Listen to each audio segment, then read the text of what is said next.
these moments in life happen to everyone at some point or another. It's a question of what do you do when you're in these situations. Can you learn from it and come out stronger, or do you get defeated by it? And I think those are the kind of choices.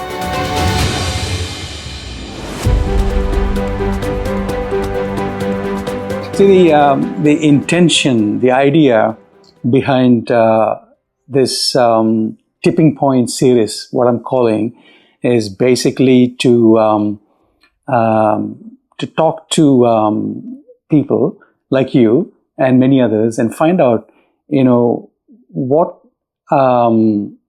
made them, what setbacks have made them come back in their life. So what I'm calling is a tipping point series under the title Setbacks to Come Back. So I'm just wondering whether these kind of, when I say setback, I'm talking about various things like the adversities, the trauma. It can be health scare, like what happened to me, or some kind of, the intense suffering that creates an inner awakening. And kind of we wake up and say, what have we been doing all these years? Was I in deep slumber? And that kind of feeling.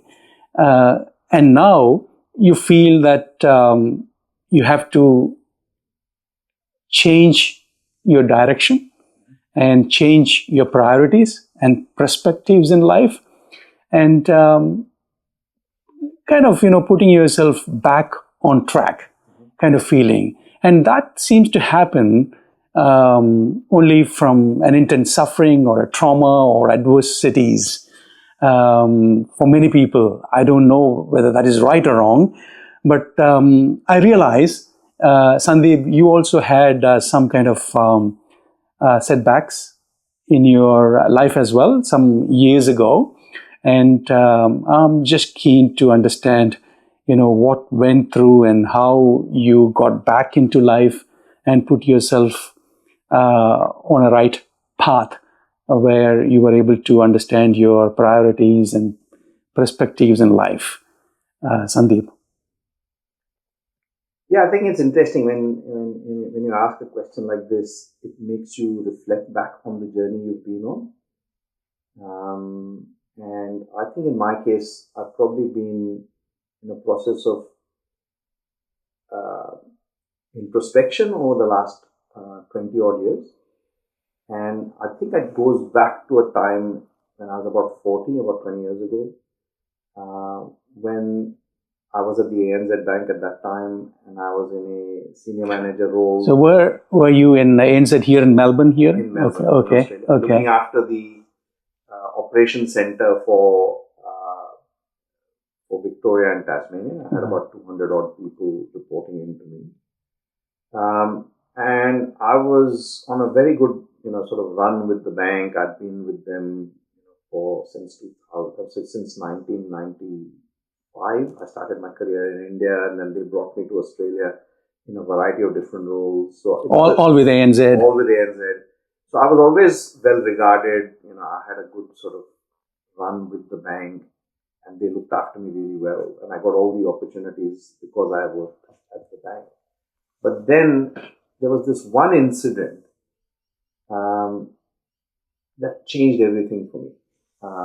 It was, I was running an operations team, and we had some unforeseen losses because of a particular feature that was inadvertently turned on in the system, and that allowed people to redraw on their loan accounts, even though we had not specifically approved it and sanctioned it.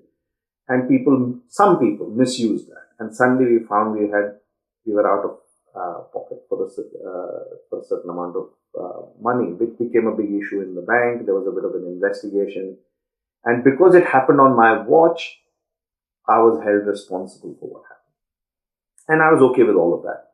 But what took me by surprise was the way I was being made a scapegoat as a consequence of that. And I felt at that time that my boss, who I expected would support me, in fact was trying to put me as the person who should take the fall for it. And I had the HR team, which I thought would be, working for me. Again, I found that they were, working for the organization, not me. And I realized at that time that you feel very alone. And it was a difficult period for me. And to make things worse, around that same time, I also ruptured my Achilles and I was on crutches. So I was literally struggling both at work, emotionally, and physically. And I had two young boys, and I felt responsible and yet vulnerable. And I went through a difficult period of introspection to see, how do I come out of this? How do you go from being everything is great to everything is not great in such a short period of time? And how can you trust the system after something like this? And that got me really reflecting on life in general, the purpose and meaning of life, what is my role in it. I was already reasonably comfortable in many ways, but what was I going to do for the rest of my life?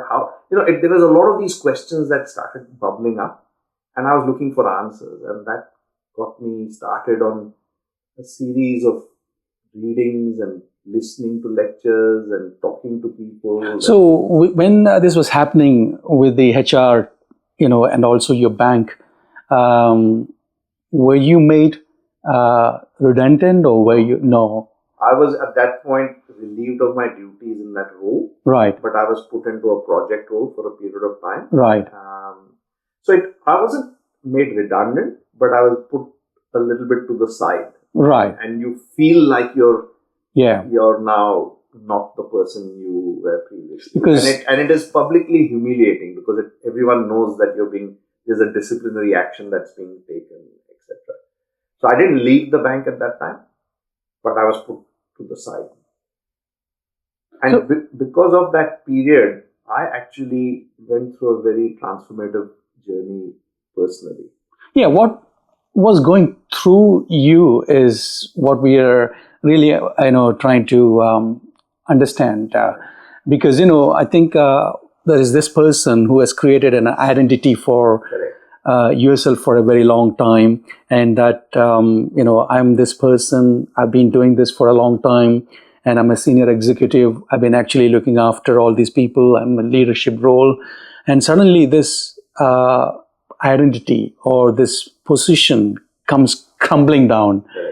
And what was it that was happening internally, emotionally for you at that time, Sandeep? Till up until that point, I was a chartered accountant. I went and did my MBA at the Asian Institute of Management in the Philippines on a scholarship from the Asian Development Bank. I came back. I had a couple of job offers. I joined ANZ Grindlays in the dealing room. And then they sent me to Australia. So I had a high-flying career. And even when I got this role at a very young age, they gave me a responsibility to run a large team because they regarded me very highly. So there was, my career was going really well and my family life was going really well. And, financially we were in a good position. So everything was going well. And then suddenly one day things changed. And then you start reflecting on, wow, who am I if this is not my position? Or if, suddenly there is this hole in your identity which you don't know how to fill. And you feel insecure, you feel anxious, you feel like you're lost, there is no direction, there are self-doubts, you start wondering how this is going to play out. And you're in a bit of an internal turmoil, right? But in that turmoil, I started doing reading of a kind that I wasn't doing before that, right? It was a much more reflective reading about why do these things happen in life? Why are they there? What reason? And I think I understood at that moment that these moments in life happen to everyone at some point or another. It's a question of what do you do when you're in these situations. Can you learn from it and come out stronger, or do you get defeated by it? And I think those are the kind of choices you have. But to your point, it questions who you are at a core level, and what is your purpose in life, and what is the meaning of life. And that was more the question that I was trying to answer at that point. And then that set me off on a journey since then for the last 20 years of totally transforming myself from where I was to, I think, where I am today, which is in a very different space. Yeah, no, I think it'll be interesting to share with us, your space now. But before that, now these questions, which is like, what is happening to my life and who am I, and those kind of questions, was there always in you a long time ago as you were growing up, or was it that this happened just because of what happened to you at the NZ Bank? I think there were a few seeds of this inner awakening that were planted early on in my life, and I think they were already there. Like my grandfather was very much into this kind of spirituality. After leading a very successful career as a barrister, he went through this similar sort of introspective phase and wrote some books at the end about called Peace, Happiness, Bliss. So I knew there were certain aspects of this that my grandfather had already explored, and he was considered as someone people looked up to because of that kind of an inner transformation. So there was something in my family already there. But then I got exposed to some of this in my growing up years as well, where I was, one of my uncles and aunts were very involved with the J. Krishnamurti Foundation in Chennai. I listened to a Swami Chinmayananda lecture when I was in Singapore doing my one of my MBA trips. So in fact, a seed was sown. Correct. Somewhere it was there, but it was not front of mind. Right. It was back of mind. It was a back burner. Yeah. And probably the busy life, the corporate life. Other priorities in life were far more important. Right. Yeah. But this event, this situation, just I think opened up another. Gave you a space to actually explore this more. Absolutely. And would you call that a self-discovery or a self-introspection and something of that sort? Yeah, now when I look back, I would call it like a inner transformation. Right. The starting of a inner transformation. Yeah. But at that time, it felt more like trying to answer the questions that were burning inside me at that time. Right. So I don't think I consciously set out to transform myself. I was just trying to answer the questions that were posing me. And the big question for me was, why do these things happen? What is the purpose behind it? What should I do about it? How do I tackle it? Yeah. And what is the meaning of life? What is life all about? Why is it not just a smooth run? Why do you have these ups and downs? What is the purpose of that? And I think I was also trying to figure out, what do I do with the rest of my life? So I was 40. What is the purpose of the rest of my life? It's kind of the first chapter and then the second chapter kind of thing, isn't it? The second chapter, I want to fix it. So what were the practical things, Sandeep, that you actually were involved in trying to get to the bottom of these questions? I think one of the things, I read Eckhart Tolle's book called The Power of Now, which was quite sort of eye-opening for me, and this understanding that there's the past and the future, but really life is unfolding in the now. And then what is this now? And he talks about the awareness that comes in the present moment by staying in the now. And so I started exploring this awareness, and to explore awareness, I got into a little bit of meditation. At that time, it was called, I was observing my mind, and I was observing my thoughts, and I was observing what I was going through. So this level of self-awareness heightened a little bit. And then I read more and more and more of different people trying to make sense of what does it mean in a more holistic sense, right? Why do we experience what we experience? So the awareness that you spoke about, is this something new found for you? And was it not there in you previously, the last almost 40 years prior to? The ability to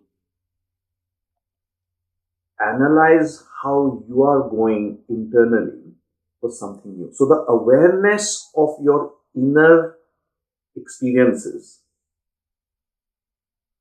is what this meditation practice that I started doing made me more aware of, right? So that, hey, I didn't realize that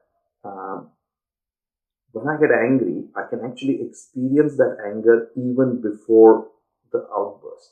I can physiologically experience it in my body as it is arising. That ability to see, observe something as strong an emotion as anger in me as a third person was a new experience for me. So I realized that, oh, okay, if I can observe my anger as it is arising, I have the ability potentially to stop it from becoming more severe. And that's the awareness that you're talking about. So that is a kind of an inner awareness. Yes. And prior to that, we were mostly focused on the external. Yes. How do I manage my anger externally? Right. It is about, okay, I shouldn't let it come out in the way it comes out. I need to temper it. Right? Yeah. So you're looking more outward. Yeah. About how to manage anger rather than question why it arises in the first place. Right. So this is two distinct things. One is this inner, yes, and the other one is the outer. Yes. And so in the second chapter of your life, if I may call it, it was mostly more about the inner, getting deeper, diving deep within and finding out, some answers. I don't know if you get the answers, but some, answers to those questions that are burning at that stage. Because till that point, I felt like I had this external persona that I used to have. A facade.